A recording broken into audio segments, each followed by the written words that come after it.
Are we going to have a good race today? जय हिंद भारतवासियों, बात करेंगे आज की ताजा खबरों की। दुनिया की पहली रूसी कोरोना वैक्सीन का रजिस्ट्रेशन कल, जाने कब से टीकाकरण और सबसे पहले किसको मिलेगी। प्रधानमंत्री श्री नरेंद्र मोदी ने सीमावर्ती क्षेत्रों और द्वीप समूह वाले राज्यों में राष्ट्रीय सुरक्षा को तेजी से मजबूत करने का सरकार का संकल्प दोहराया। केंद्रीय मंत्री नितिन गडकरी ने कहा, सरकार द्वारा सूक्ष्म, लघु और मध्यम उद्योगों को दी गई राहत पे अर्थव्यवस्था में सुधार होगा। मध्य प्रदेश में 78% जनसंख्या आत्मनिर्भर भारत पीएम जय स्कीम के दायरे में आ गई है, डॉक्टर हर्षवर्धन ने बताया। पूर्व राष्ट्रपति प्रणब मुखर्जी में कोरोना संक्रमण की पुष्टि। इंडियन प्रीमियर लीग का आयोजन कराने के लिए केंद्र सरकार ने औपचारिक मंजूरी दे दी। साथ ही साथ बात करेंगे कोरोना वायरस मामलों की। बने रहे डिफेंस इंडिया न्यूज के साथ। आइए देखते हैं सभी खबरें विस्तार से। कोरोना वायरस संकट के बीच पूरी दुनिया में वैक्सीन बनाने की कवायद जारी है, मगर रूस इसके काफी करीब पहुंच चुका है। कोरोना वायरस के कहर के बीच रूस से ऐसी अच्छी खबर आ रही है कि रूस कोरोना वायरस की पहली वैक्सीन का रजिस्ट्रेशन कराने के लिए बुधवार यानी 12 अगस्त को तैयार है। रूस का दावा है कि कोरोना वैक्सीन तैयार करने में वह दुनिया भर के देशों से आगे है। रूस ने उप स्वास्थ्य मंत्री ओलो ग्रिंडवे के ऐलान किया कि कल यानी 12 अगस्त को कोरोना वैक्सीन का रजिस्ट्रेशन होगा। हालांकि अमेरिका, ब्रिटेन समेत कई देश रूस के इस दावे को संशय भरी नजरों से देख रहे हैं, मगर रूस का दावा है कि उसने कोरोना की वैक्सीन बना ली है, जिसका पंजीकरण कल होगा और उसके बाद इसके उत्पादन और टीकाकरण पर जोर दिया जाएगा। यह वैक्सीन गामालेया शोध संस्थान और रूस के रक्षा मंत्रालय के संयुक्त प्रयास से बनाई गई है। प्रधानमंत्री श्री नरेंद्र मोदी ने चेन्नई और अंडमान निकोबार द्वीप समूह के बीच 2300 किलोमीटर लंबे समुद्र के नीचे बिछाई गई ऑप्टिकल फाइबर केबल नेटवर्क का शुभारंभ किया। इस अवसर पर उन्होंने कहा कि यह परियोजना रहन सहन को आसान बनाने की केंद्र सरकार की प्रतिबद्धता का परिणाम है। इस परियोजना से द्वीप समूह में पर्यटन को प्रोत्साहन मिलेगा। प्रधानमंत्री ने निर्धारित समय सीमा से पहले परियोजना संपन्न होने पर खुशी प्रकट की। उन्होंने इस परियोजना को अंडमान निकोबार द्वीप समूह के लोगों के लिए स्वतंत्रता दिवस का उपहार बताया। श्री मोदी ने कहा कि यह न सिर्फ अंडमान निकोबार के लोगों के लिए महत्वपूर्ण है, बल्कि इससे समुद्री व्यापार को भी अत्यधिक प्रोत्साहन मिलेगा। प्रधानमंत्री ने कहा कि द्वीप समूह के लोगों के लिए बहुत बड़ा दिन है, क्योंकि इससे उन्हें डिजिटल इंडिया के सभी लाभ हासिल होंगे।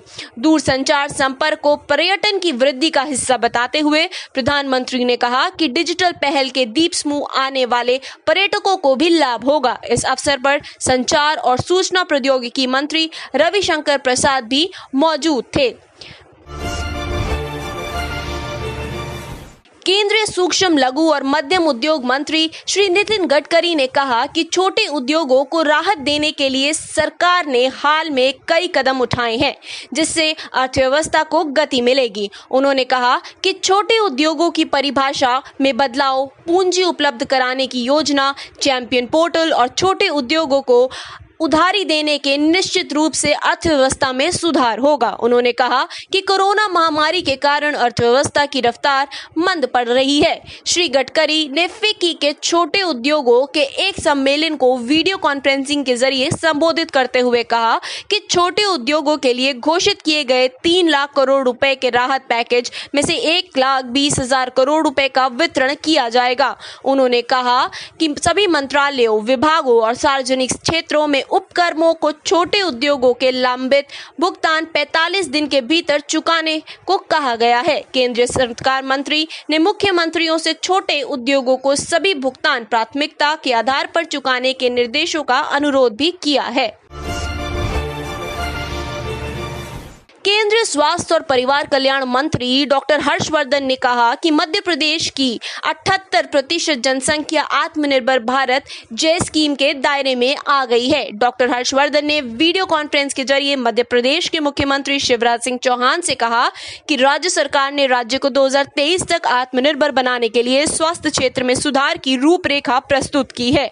उन्होंने कहा कि राज्य में केवल 28.26% स्वास्थ्य और वेलनेस सेंटर ही कम कर रहे हैं। इसके बावजूद कोविड महामारी के दौरान इनसे करीब 1 करोड़ लोगों ने लाभ उठाया है। उन्होंने राज्य के अधिकारियों से जल्द और अधिक स्वास्थ्य और वेलनेस सेंटर चालू करने के लिए कहा।